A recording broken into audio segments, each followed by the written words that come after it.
Hello, and welcome to this IFG event on the role of technology in reaching net zero. My name's Tom Sass. I'm an Associate Director at the Institute for Government. So this government sees a green industrial revolution as central to its purpose. When he announced his 10-point plan in November, Boris Johnson invited us to imagine a country in which green lifestyles have been made convenient by a range of new technologies, and a country in which many British towns and regions have become synonymous with green tech and green jobs. Yet, despite the climate ambitions of successive governments, the UK's experience of the last few decades on green technology has not all been sunny.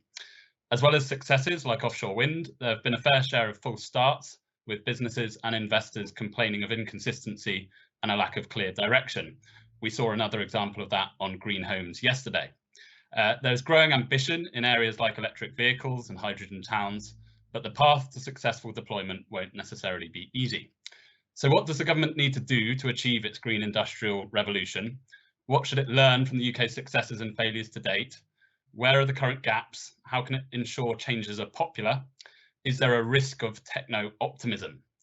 We have a brilliant panel to discuss all of this. Dr. Ajay Gambhir is Senior Research Fellow at the Grantham Institute for Climate Change and Environment at Imperial College London. His work looks at the role of technology in the low carbon transition, and he has a dual background in economics and engineering, which frankly gives him an unfair advantage in the types of discussions that we'll be having today. Before becoming an academic, he worked in the UK government in the Department for Energy and Climate Change, and his claim to climate stardom is that when he was there, he helped draft the UK Climate Change Act. We might even have time to ask him about that later. Georgia Berry is Director of Political Campaigns at OVO, where she works across communications, strategy and policy. OVO, for anyone who doesn't know them, are a green energy company set up in 2009 with a focus on renewables and smart technology. In 2010, it acquired the retail arm of SSE, becoming one of the UK's largest suppliers with over 5 million customers. Before joining OVO, Georgia worked for Theresa May as a special advisor for energy and infrastructure in the number 10 policy unit. And finally, Juergen Maier. Juergen will be a familiar name to many of you. Until the start of last year, he was CEO of Siemens UK, and during his 33 years there, he held several senior roles in the UK and Germany. Under Juergen's tenure, Siemens made several big investments, including 80 million to build a wind turbine blade factory in Hull, which opened in 2016, creating 1,000 jobs. An engineer by background, he plays an active role advising businesses and supporting UK industry. He's currently the chair of Digital Catapult and vice chair of the Northern Powerhouse Partnership. Before we get started, you can submit questions using the bar at the bottom of the screen. If you include your name and where you're writing from, please try to make them short and ensure that they are questions. We'll get through as many as we can. If you like the sound of a question that someone else has asked, you can upvote it. We'll be live tweeting this event from the account IFG Events and using the hashtag IFGNetZero. And we'll have a video and sound recording of the event on our website and on the IFG Live podcast feed tomorrow.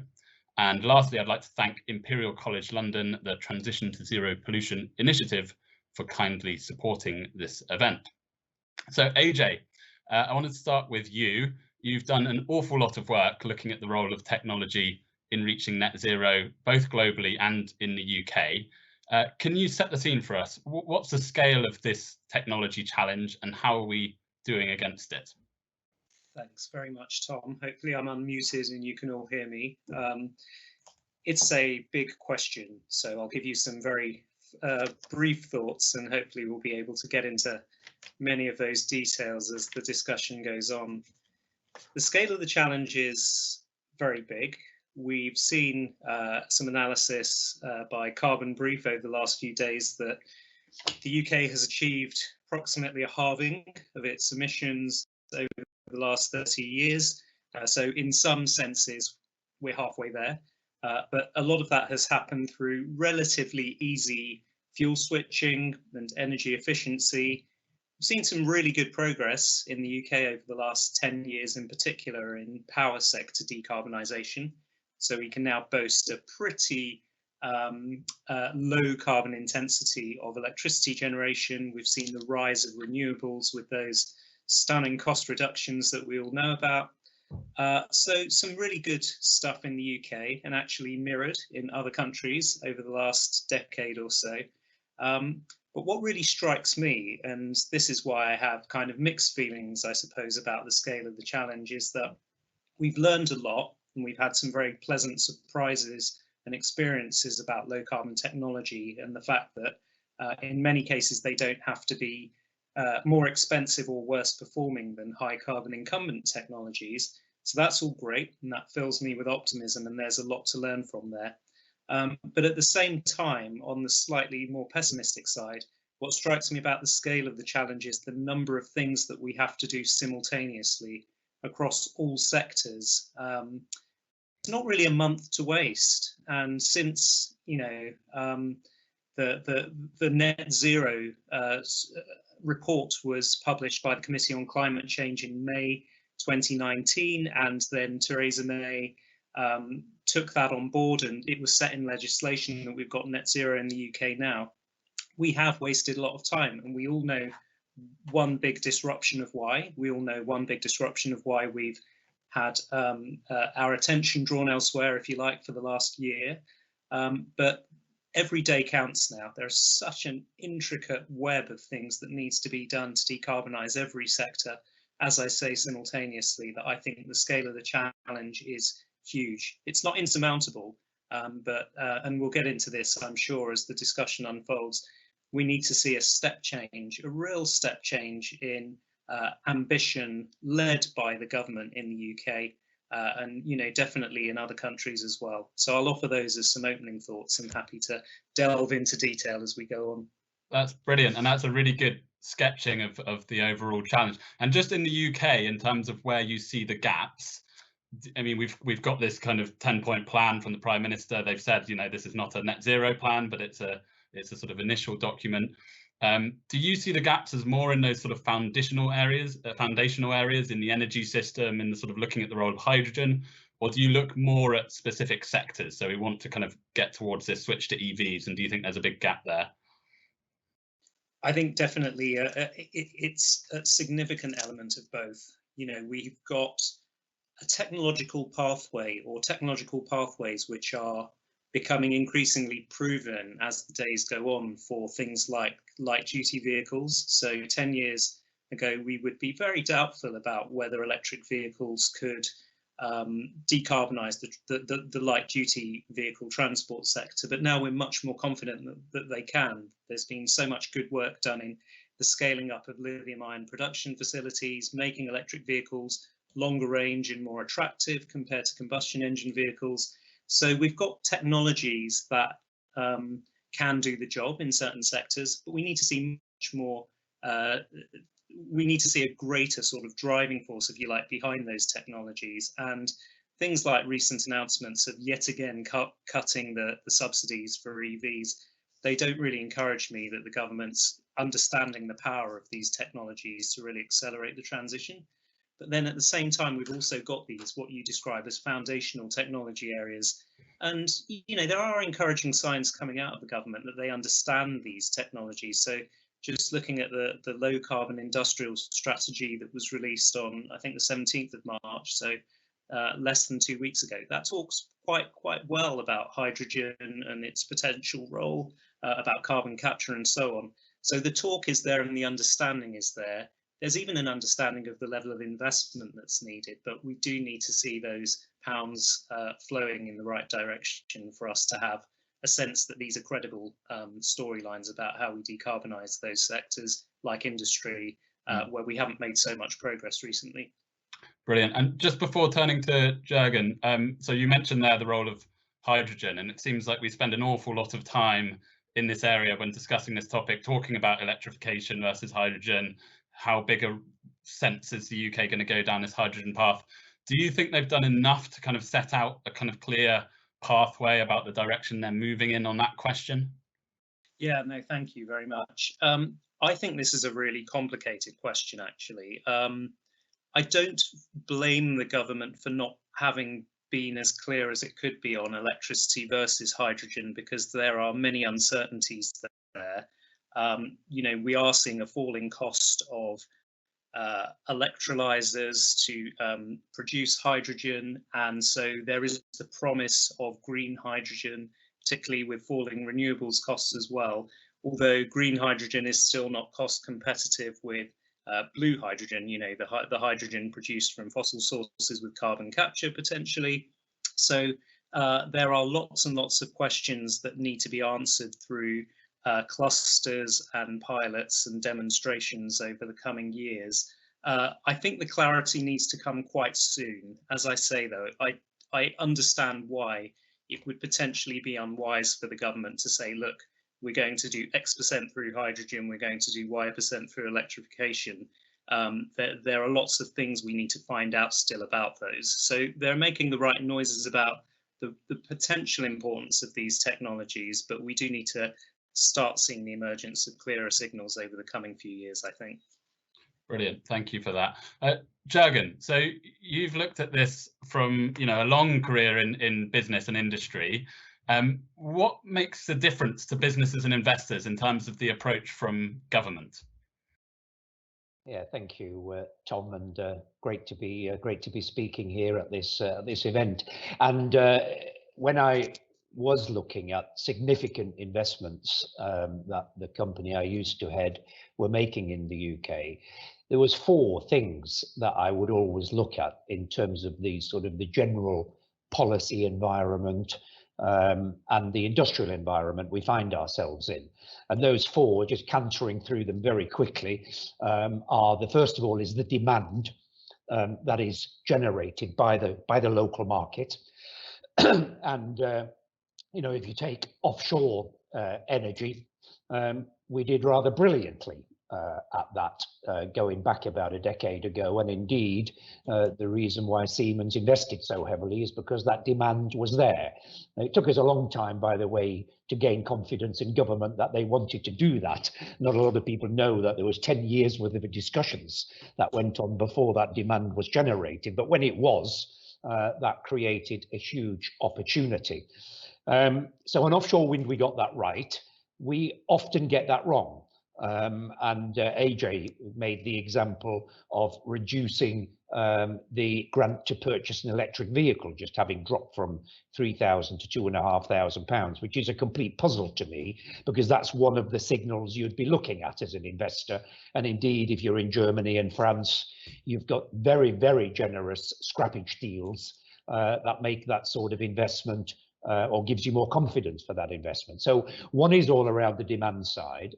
The second area that I always looked at was scale. And that is particularly scale around innovation programs. So how big are these for me to come on board and put my research and innovation money to create something really quite special here, so that over time we can bring the cost of our technology down. And in this area, we generally do quite badly. Even on offshore wind, we didn't scale our innovation ecosystem enough. Yes, we've got the offshore renewable Catapult. We've got an innovation centre called Aura in Hull that Siemens were part of creating, but these are not scaled. And that is why the UK is still an importer of technology, even on offshore wind energy. And unless we do something very different, we will end up being importers of electrolyzers, of certainly electrical vehicle drivetrains and batteries and all of those sorts of things. So scale is particularly important. And the third area is let's call it industrial strategy, but it's long-termism and it's policy coordination. So it's long-term thinking in terms of, are we really going to stay behind these programs? On offshore wind, I think we made a great success of that for a change, but generally we're not very good at it. You or Ajay, I think, said at the outset, no, it was you, Tom, that said the Green Home Grant Scheme that got cancelled this week is a complete disaster in terms of how not to do long-termism and policy. You know, and to put a scheme in place that was only intended to be for a year is just a crazy scenario, because you need to tie that in with the skills provision system, and it takes you more than a year to provide the skills to be able to fit homes with ground source heat pumps. So, you know, no long-termism or industrial strategy around greening our homes at all. And then the fourth area, we're generally very good at, you'll be pleased to say, you'll be pleased to know, and that is innovation excellence, research excellence, and skills available for a manufacturer or a technology company to come and invest. And generally, we score very well on that. We've got great excellence on hydrogen, ammonia, battery. You can go to many of our universities or catapults. The issue really is, as I've said at the beginning, is about scaling those initiatives. So those are some of the areas.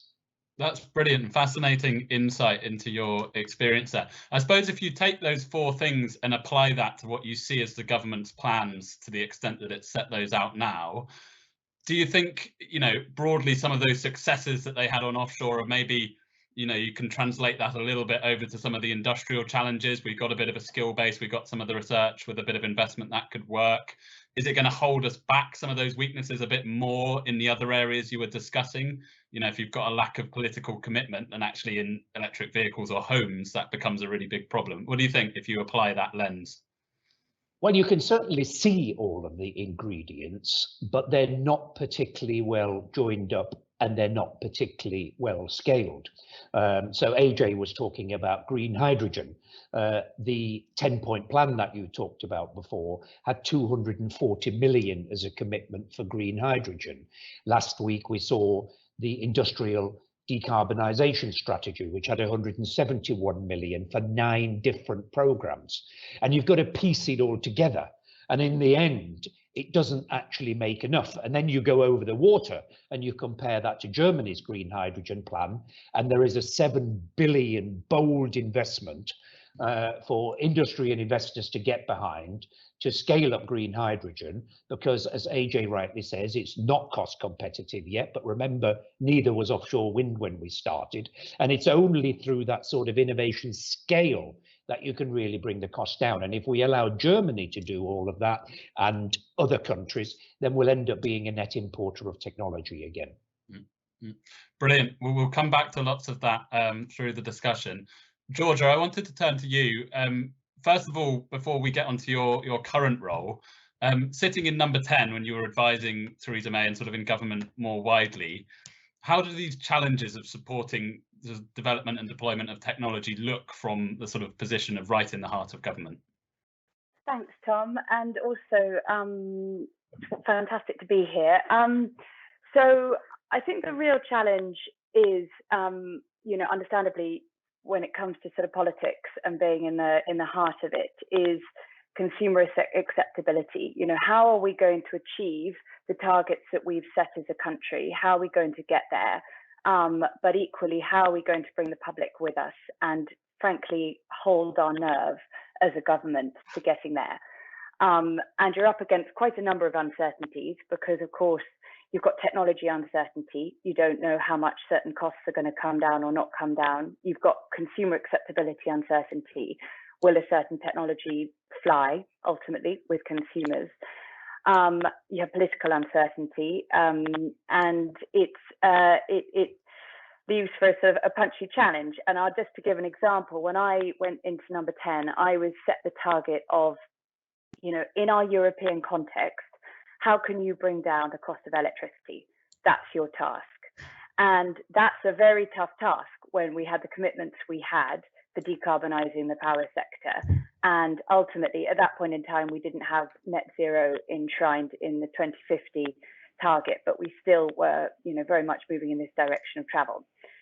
So I think, you know, that's what you're up against as you know, in the political sort of maelstrom.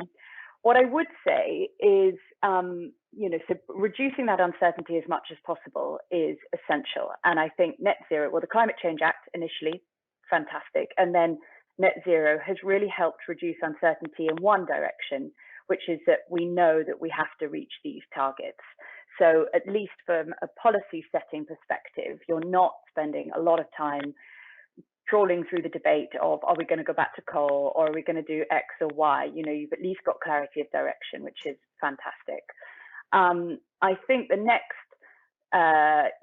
question really, and where it's more tougher for politicians, is this question of cost. And the 10-point plan is, I think, very exciting. It's a bold ambition. It's a range of sectors, targets, etc., that again, provide direction of travel.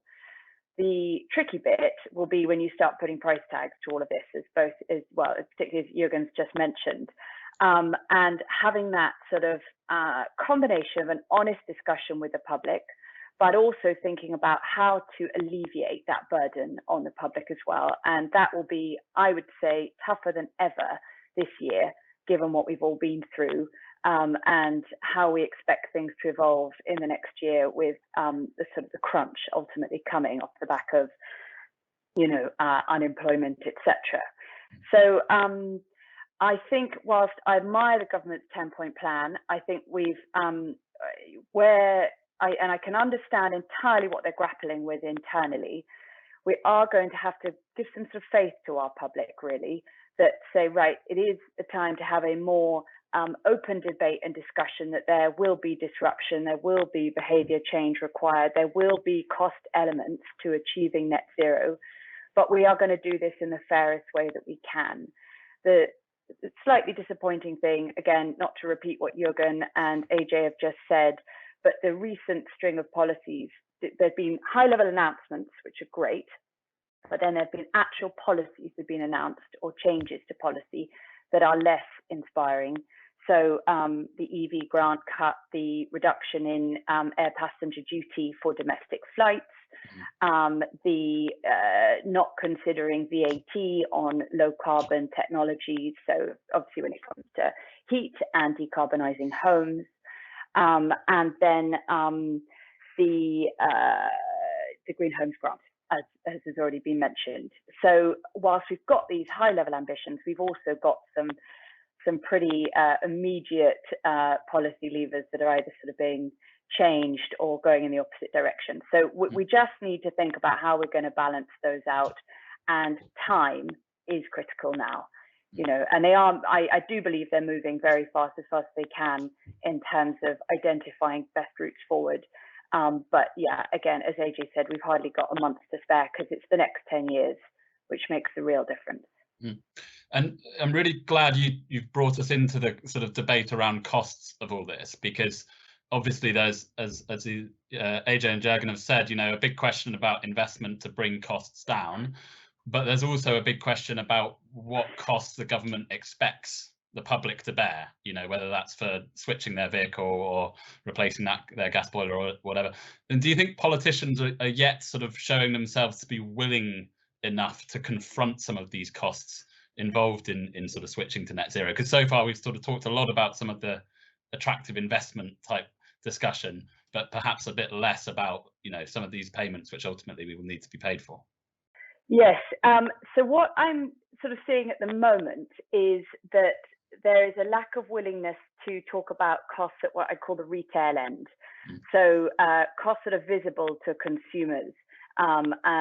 For example, what you may need to pay to change your heating system, what you may need to pay to change your lifestyle overall. I think that doesn't mean it's not going to happen, but it's basically a timing issue, I think, and no one is going to sort of take that on right now. Take it back to my point that ultimately we're going to have to have a frank conversation with the public, that there is cost involved, but that we are going to do, or the government's going to do its best to make that as fair and as just as possible. What I would say though as well is I do think there is an enormous amount that can be done to reduce that burden on households. And that's not just about sort of price tags or government paying up front. I don't actually agree with sort of full grant-led schemes overall. I think that grants can play an incredibly important, critical role, but I don't think they should ever, play the entire role.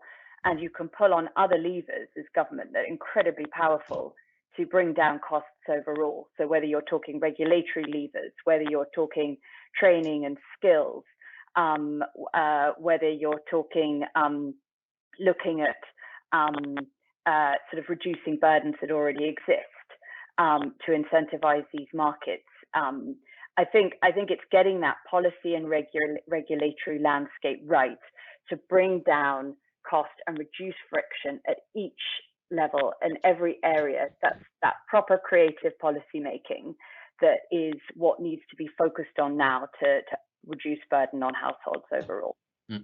That's brilliant. And you've taken us into sort of how this looks from the consumer angle. Of course, you have a lot of consumers signed up at OVO, and I suppose the other half of that question as well is just simply how much are people paying on their electricity bills, and that is where quite a lot of these decarbonisation costs have been put over the last decade or so. The other half is kind of what's the consumer proposition? You know, what are consumers getting from this sort of shift in technology? And I know that's something that OVO looks at quite a bit in terms of, you know, integration with other areas. Did you want to talk about that a bit? Yes, and actually this is where I'm incredibly optimistic, and not just because I work for OVO, just because I believe in this overall from a whole systems approach. Is we have got this extraordinary renewables, renewable sector now that has gone incredibly well. We should be reaping the benefit of that. I am a pretty strong believer in the use of flexibility. So basically designing our evolving energy system around households, around the consumer, allowing them to participate, like sort of almost as if they are their own mini power station in terms of their use of energy, when they use it, how they, when they can store it in their electric vehicle or, other technologies in their households, and when they can feed it back into the grid.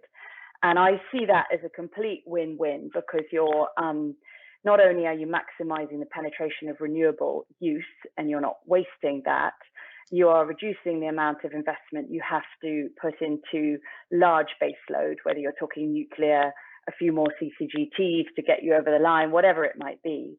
But also there is an opportunity for consumers to save money. And this is the key, because ultimately we could design an energy system where people can profit from it. I would say one of the barriers to entry here, of course, is getting the technology into people's homes. And that's where your question about customer propositions comes in and is so key, is how do you get an EV into someone's house, and everything that goes alongside, sorry, not literally in their house, that could be a bit tricky. And, how do you get heat pumps into their houses, etc. And that sort of barrier, I suppose, to a more flexible system is, to my mind, where this combination of all the different moving parts of the energy industry come together. So you have government policy, government regulation, but equally from the role of the supplier, we have to completely transform ourselves away from pass-through agents of kilowatt hours, as a role we may have traditionally played, to decarbonisation delivery partners who are thinking, right, what is an attractive consumer proposition around these technologies? How do we make them affordable? What is the financing involved? How do you basically make people aware of them? What are the economies of scale? What are the benefits for them? So I think, again, I come back to this point of sort of harnessing the creativity of the private sector and working in collaboration with this range of actors beyond government. Government can't do this on its own. Private sector can't do this on its own, et cetera, et cetera. So we've got to make this as appealing as possible for consumers. But I'm actually very optimistic about a flexible energy system. Brilliant. Well, lovely to have that optimism on the panel. We've got lots of questions flying in from the audience. I'm going to turn to those in a second, but I'm going to pose a couple more questions before I do that. Ajay, I wanted to come to you on this question of how we make this technology transformation acceptable to the public. We've heard there from Juergen and from Georgia, quite a lot of costs need to be paid. There's questions around how attractive it is to kind of shift over to some of these technologies which are still sort of developing. How do you see that overall balance on the sort of individual household? How do we kind of make it seem a really attractive transition to you? I think Georgia presented some really interesting ideas there, and I think a much needed dose of optimism as well. Personally, I've struggled a lot actually over the last few years to see how can we learn, or are there lessons we can learn from the kind of attractiveness to the consumer that's come about through electric vehicles? You know, a few years ago, electric vehicles were seen as kind of oddities, full of range anxiety. Much to the credit of Tesla, they became sort of more desirable, better software, potentially more reliable, lower servicing costs, faster, smoother, you know, just a sort of better experience, and just happened to be electric and potentially low carbon. It is sort of thrown into the bargain. And I've struggled a lot to see if we can draw parallels with that to make other technologies, which may be perhaps more prosaic technologies, attractive to consumers. But if what Georgia says is right, and you know, I'm definitely willing to believe her, then that can be done with low carbon building, heating, for example. You know, can we start to demonstrate through the right sort of grant or the right sort of support scheme for early adopters that heat pumps are reliable, they're attractive, they're effective ways at rapidly heating our homes, and then get some momentum going in the same way that has happened with electric vehicles. Can we do the same through sort of ultra high efficiency housing? You know, people will really enjoy the benefits of living in well insulated homes that retain their heat, you know, with a sort of minimum of heating, and they retain their cool in the summer, and so on and so forth. These technologies are there, and we know that they work. They are at the moment, in some cases, more expensive, and I think it is undeniable that there is an upfront cost still to be paid. There is a huge distributional issue around that, and sort of, you know, smearing costs over electricity bills or energy bills. We know that there's a regressiveness to that we can maybe avoid going forward. So there's definitely an aspect there in terms of the distributional nature of where these costs fall. But yeah, I think there's this real opportunity to now get these mature, now they're quite mature technologies out there, and into certain early adopters' homes. You know, certainly in new build homes, there's no excuse to not be building those with low carbon heating technologies and as well insulated as they can possibly be. And then they're in the real world. Then they sort of, they're not just in the computer models of analysts like me or lines on graphs. They're then being experienced as real technologies which are helping people in different ways. Many people may be actually prepared to pay more for these technologies in the near term, and of course that will, as Juergen was alluding to quite a lot in his opening remarks, be one of the sort of key driving forces of then scaling up and then reaping those sort of scale economies and cost reductions. Mm-hmm. So no sort of killer thoughts there in terms of how we can get round the fact that for the time being there are some costs to be borne. But I think that consumers will start to appreciate the multiple co-benefits of these technologies once they experience them firsthand. Mm. And perhaps a question, if the Elon Musk of the green homes world is out there ready to make it a more attractive proposition, then they could step forward. Juergen, I wanted to turn to you on this sort of international dimension to all of this. You mentioned very interestingly, you know, Germany's very large program of support, and particularly going down the hydrogen route. And there's quite a big sense in which no country is going to make choices about low carbon technologies in isolation. You know, all of the choices the UK makes are in a much bigger context. There's what China's doing, there's what the EU is doing.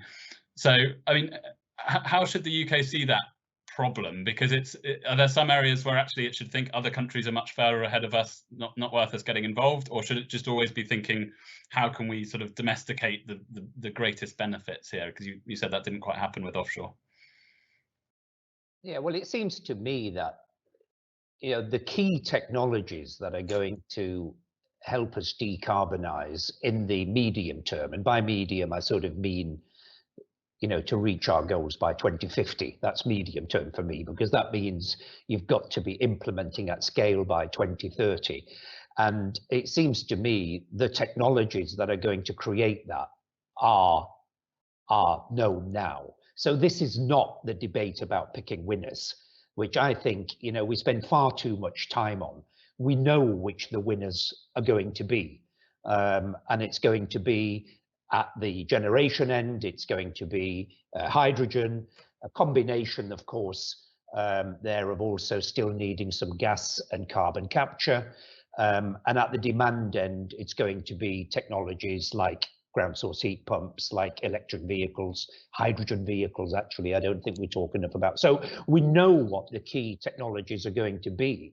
So therefore, it's just a choice as to how much of a global leader do we want to be in those, and your point is absolutely right, Tom. We are not going to be the leader on any of those. But are we going to be amongst the leaders and develop them?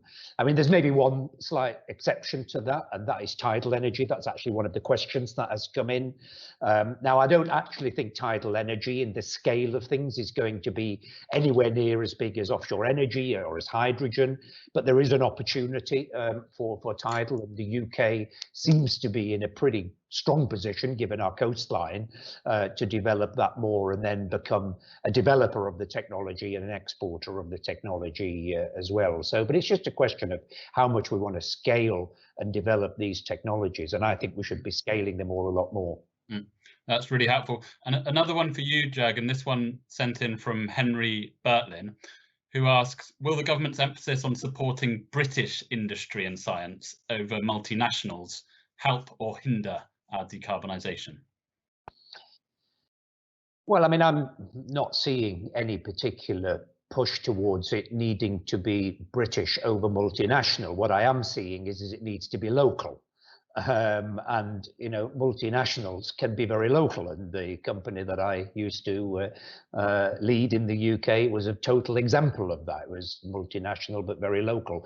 So I think the right way to do this is to create the right sort of incentives for local or international companies to invest locally and scale up locally. And that comes right back to the points I was making in my introduction, which is to create the right environment, both from a regulation and from a scale and demand point of view, to allow companies to do that. So I don't think it matters what the origin of the company is, it's where they're doing it. Mm-hmm. Yeah, got you. And I mean, that takes us to a useful point about at what level decisions need to be made. So I wonder if I could turn this one to you, Georgia. We've got a question here from Claire Dorey. She says, what do you think the role of local government needs to be in net zero? And we've talked a lot so far about the technology choices faced in Whitehall and Westminster, but there's a lot of regulators out there, there's local authorities. So what do you think about that broader process? I think it's a key question. So I would say just coming sort of back to basics at the top level, my personal view is that we need to, even at sort of, when it comes to Westminster, need to join the dots more about the power of local, and the role of local in achieving net zero. And we should start as a, bit of a no-brainer to set up the equivalent to OLEV, the Office for Low Emission Vehicles, but for heat, so decarbonising our homes, but of course being a combination of the business department, BEIS, and MCHLG. I can never quite say that one right. Yeah. Just as an absolute starter, to recognise that we are moving into sectors now. But for example, decarbonising our homes, which is really about local solutions. And then in terms of decision making, I think you're still going to need central government backed programs to drive scale, innovation, etc. in these areas. So whether you're talking grants around heat pumps with the Clean Heat Grant coming up, whether you're talking major regulatory signals. So for one, I would see that, from 2030 onwards, off-gas grid homes, no brainer that they shouldn't have gas boilers in them anymore, or EPC rated C homes and upwards. These are the kind of more heat pump ready homes. So you can do all of that from a government level, wide scale training, skills, etc. But when it really comes to kind of homes and people allowing that disruption into their houses, changing the way they do things, the way they've done things for years, there's two massive advantages to local. Firstly, you're far more likely to trust something if it's coming in your direction locally. So whether you're saying, you know, you're hearing it from a trusted local engineer, whether you're hearing it from your, you know, your local council has a specific program relating to it, something that you know already, because it is quite unnerving making these adopting these technology changes. So there's the trust element of and the power that local actors have, but then there's also the reduction of friction costs. If you're doing programs in decarbonising heat, so for example, we at OVO are already installing heat pumps, but we started with social housing and with off-gas grid housing, but with social housing, because of course you can build up that little bit of scale, but it's easier to achieve that. And just by having a group of houses that's going to adopt a heat pump all at the same time, as opposed to one customer at a time, is a lot easier. And again, as I say, reduces the cost. So that's two immediate upsides. Thirdly, of course, local solutions are often best. Still need certain technologies to be able to flow and be supported from central government, but sometimes local solutions are going to fit better to that particular environment. And then what else would I would say? I'm just thinking on the local side. Yeah, I mean, all in all, I think it's an incredibly important role for local authorities to be playing in decarbonisation now, around electrification of vehicles, homes, and everything that relates to the retail market. And frankly, can put pressure on central government to do things. You know, if you're moving fast at city level, you know, that is an increased pressure to say, you know, we can achieve this in Birmingham, we can achieve this in Manchester, in Leeds, we can achieve this at a broader level. So I'm a big supporter of local solutions. That's a fascinating answer. Thank you, Georgia. And it sort of, you bring up the point about local government coordination of this. And one of the comparisons that people often make is to the last big, huge technological switch from town gas to natural gas. And in that case, we went street by street and sort of just said we're ripping it out and it's happening today, sort of thing. How would you see that role of sort of energy companies coordinating with local authorities? Do you think it is a case of trying to get a whole street signed up to a particular type of change and then using that scale to then get an investment in behind it? Or because it's quite a tricky coordination problem, that, isn't it? It is. It's really tricky. And because, of course, you know, you don't know, for example, let's just say you're coming from the role of a retailer, you don't know that everybody on that street is signed up to the same energy company. So straight off, you've got that challenge. You know, everyone might have different suppliers and, you know, want very different things. But that being said, you can definitely have local programs and local campaigns to support and sort of incentivize a rollout of whether it's heat pumps, let's say, or actually one of the big ones has been, of course, electric vehicle charge points, because the real, you know, the real gap, the capacity gap has been much more on urban streets as opposed to actually on sort of, you know, motorways and other areas. So, so I do think there is a lot of, there's a lot of potential there to, as I say, kind of bring down friction costs. Also, if you've got training in a certain area of engineers to become heat pump installers, so MCS accredited, then you've got more people in your area who can install, repair, support the whole transition to electric heat, which is an upside. But it's not straightforward. I mean, I'm not going to pretend for a minute that there aren't still quite a number of consumer challenges that we need to do a lot of learning to overcome. Ajay, we've got a few questions coming in about carbon capture and storage. Obviously, you know, could potentially be quite an important area. We're not going to get rid of all our emissions by 2050. But there is a bit of a risk, some people say, of relying too much on that and sort of using that as an excuse not to push forward in other areas. How do you see that problem, and do you think the government's sort of doing enough so far in the support it is offering for that sector? Yeah, really interesting question. It feels as though in the UK we're kind of experiencing carbon capture and storage version 3.0 I worked in the government around the first competition and saw that collapse. And I left the government at the beginning, I think, of the next attempt at the competition, and then saw that collapse, saw the removal of the £1 billion of funding with no great announcement, actually, a few years later. And then everything went quiet for a while, and we've now seen a much more encouraging set of signals around carbon capture and storage. The right set of signals in terms of understanding that there needs to be some spatial clustering so that we can get the CO2 transport networks in place, so that hopefully we can reap economies of scale.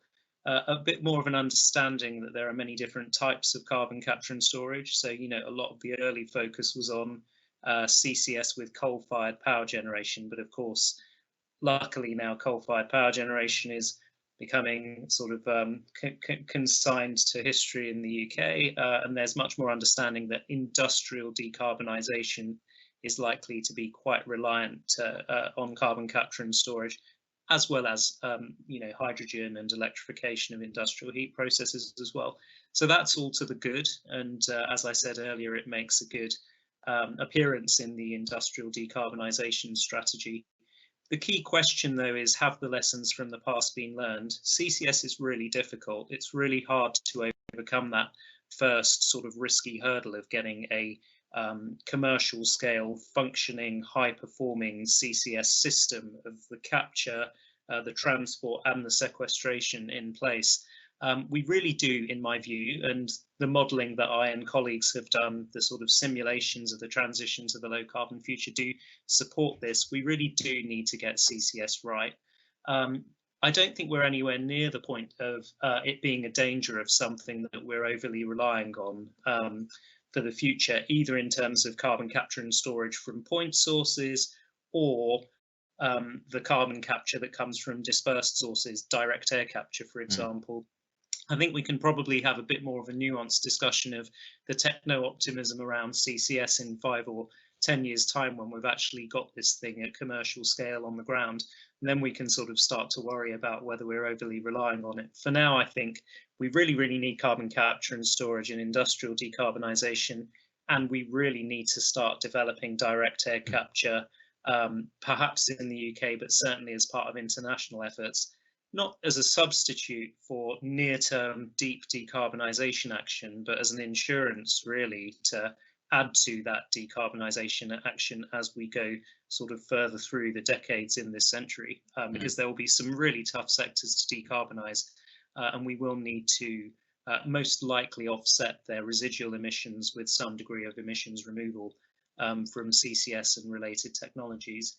So, you know, I'm not worried about over-reliance on CCS at the moment. I really think we need to get that suite and grouping of technologies out there, and at the same time get on with the lower hanging fruit, and sort of get decarbonisation started at scale in this next decade. No, it's very well put that we're not in the position yet to worry about being techno-optimists. Juergen, I wanted to bring you in on that question around, you know, we've got this plan for industry, and what you think about what the government said there. I also wanted to put to you another question asked by Anna, who says what the panelists think about the scrapping of the Industrial Strategy Council, and the sort of moving away from having an industrial strategy. Do you think that's going to be a hindrance in terms of some of these questions of pushing technologies on? Well, I sat on the Industrial Strategy Council, and I'm not a great fan of it being scrapped, because actually, I mean, what will happen is it will just transition into something new, and what it will transition into is the new Build Back Better plan for growth, or at least that's what we're being told.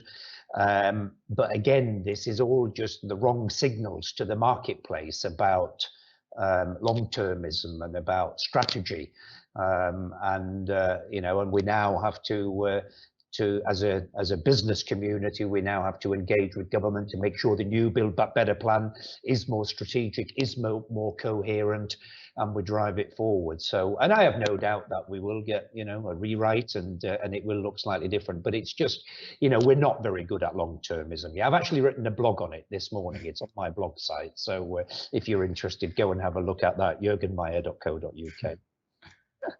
Excellent. Thanks for that, Juergen. I wanted to ask a question about skills that's also come up from several questioners, in particular, whether government, central government, let's start with for now, has the kind of skills that it needs to make some of these quite difficult questions and make some of these quite difficult choices about technology. So Georgia and then Ajay, having both sort of spent a bit of time in government, do you think we've got, you know, engineering skills, sort of scientific skills needed to look at these choices? Because a lot of those skills exist in the private sector. So that's a very good, very tough question. I mean, obviously, it's also slightly depends on kind of timing, because of course, you know, who's in there at what point. My experience is, as much as possible, we need to draw on the, you know, the scientific skills that we have across the board in the country. They don't all necessarily need to work for government or be within government, but they are really, really complicated questions, complicated decisions, and they should not be made lightly. And there should be rigorous checks and balances, and they should, in terms of the amount of sort of political sway that is at play, and the whole sort of, you know, yeah, the sort of the politics of it needs to not overwhelm what is clear science, what is evidence-based, you know, data-backed, rigorous research to guide directions of travel. So I think, do we have the resources in the country? Unquestionably, and it's just making sure that that we use them appropriately. And in terms of the current makeup of government, I don't think I could comment of, you know, right now, but I think we just have to make use of what we've got. And Ajay, I mean, you're at the Grantham Institute, which is obviously a sort of leading centre for looking at these quite complex questions and doing the modelling. You were in government when DEC still existed, and you know, you had a sort of centre for that kind of thinking in government at the time. Do you have a sense on whether, you know, you think you look at what's coming out of government and think, you know, they've got the kind of knowledge and expertise that they need in there? I think that from the evidence of the kind of statements that are coming out from the government, the detailed industrial decarbonisation strategies, the language around the need to decarbonise, obviously the supporting evidence that's gone into the 10-point plan, my sense is that that's solid, and that there are civil servants and policy officials in the government that have really excellent science and engineering backgrounds and really get the technological challenges. Because of the focus that I've had in my career, both academically and before that in the government, I don't know the extent to which that's also true on the behavioural change side, and we haven't, of course, talked so much about the behavioural change side, and the degree to which technological change is so intertwined with behavioural change as well. I think, you know, we talked quite a lot about consumer acceptance and so on, but there are many aspects to it as well. I think what I worry about perhaps more is whether there is the commercial and project management experience within government to undertake this incredibly complex and holistic transition that we need to undertake. And I think I go back to my opening comments, where the thing that perhaps gives me the greatest sort of sense of pessimism or doubt about the transition is the number of moving parts and the sheer complexity of things that need to happen at the same time. So I think that commercial and project management set of skills is something that if the government doesn't have, it needs to get pretty quickly.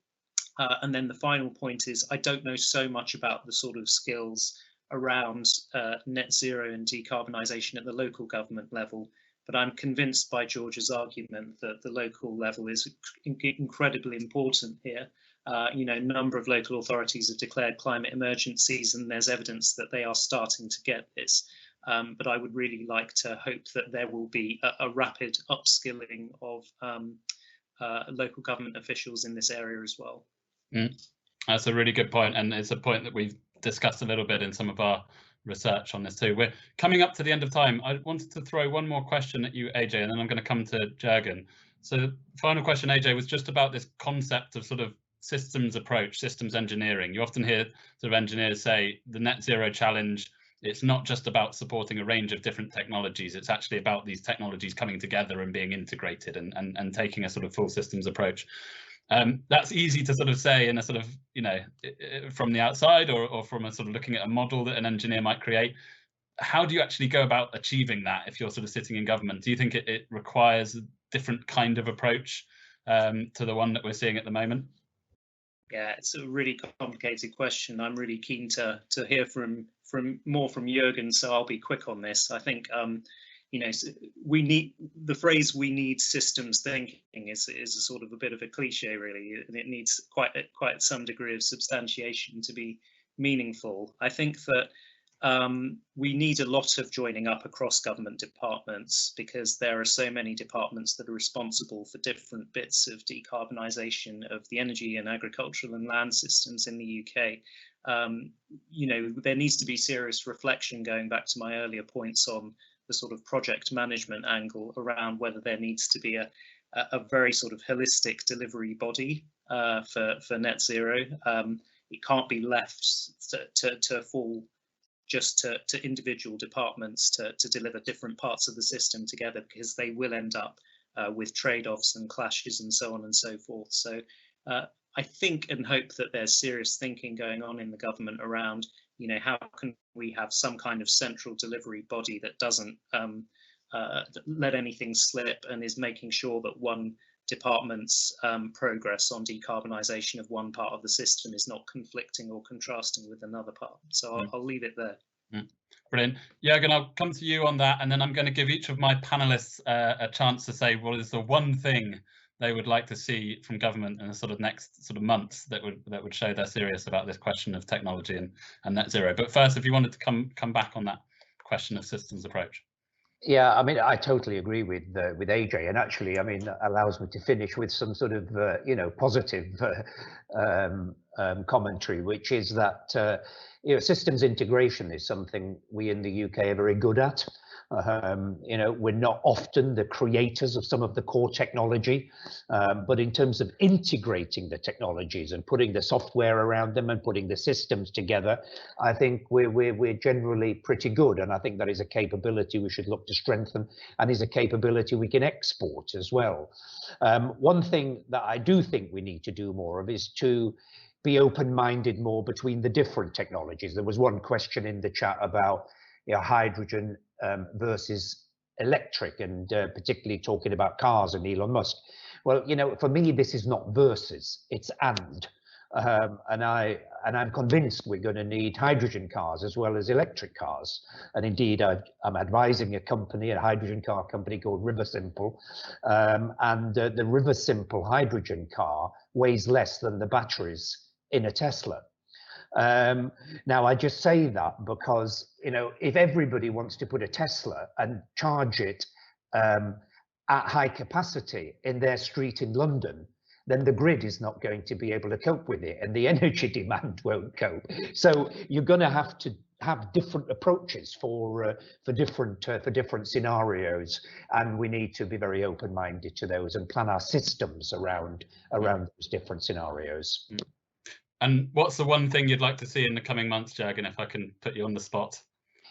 Well, I think it's around these technologies that we're talking around, to see a more coherent, long-term and scaled strategy to really give the confidence for investors to come on board and invest at scale.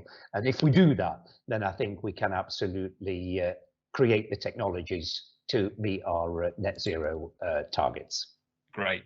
So high hopes for the government's net zero plan when that comes out later this year. Georgia, what's your one final parting shot? My passing shot would be, well, twofold if I'm allowed. Firstly, just to actually really back up what Ajay said about coordination between all the different departments, all the different areas. Decarbonisation is so intertwined, they can't be treated as separate issues. So So that one. And then actually looking or thinking very, very seriously about how we are going to get ourselves off gas. Gas will play a role in certain areas for a little while. How are we getting off gas? So I mean, clear signals to the market that gas for use in domestic heating is no longer going to be acceptable beyond 2030 or not far after that. And, you know, how are we going to move our whole economy away from gas? So my personal sort of economic policy that would back that up is, you know, I have to admit I am a fan of properly pricing pollution, and that should also include domestic gas ultimately. So that would be mine. Okay, Ajay. Well, I'm glad mine's complementary to both of those, with which I really, really strongly agree. But quite simply, it would be meaningful investment from the government in the billions. Quite frankly, sick of scratching through, you know, Rishi Sunak's budget statements and trying to add up the few million here and the few million there. And it goes back to what Juergen, I think, was saying at the beginning.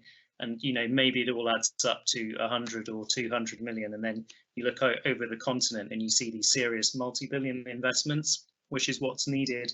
It shouldn't all be done by the government, far from it, but meaningful investment at the order of billions is what's needed to crowd in the big investment from the private sector that's going to make this happen. I know it's easy for me to say, I know I don't have a massive post-COVID budget to pay off, but nevertheless, if we are going to have a green recovery from COVID, then this is the way to do it. Thank you, Ajay. Brilliant. So fantastic shopping list there for the government to focus on, and also a really rich discussion about where the UK can seek to leverage some of the advantages that it does have on this question of green technology. That's all we've got time for. Thank you very much to a brilliant panel. Thank you to you for questions.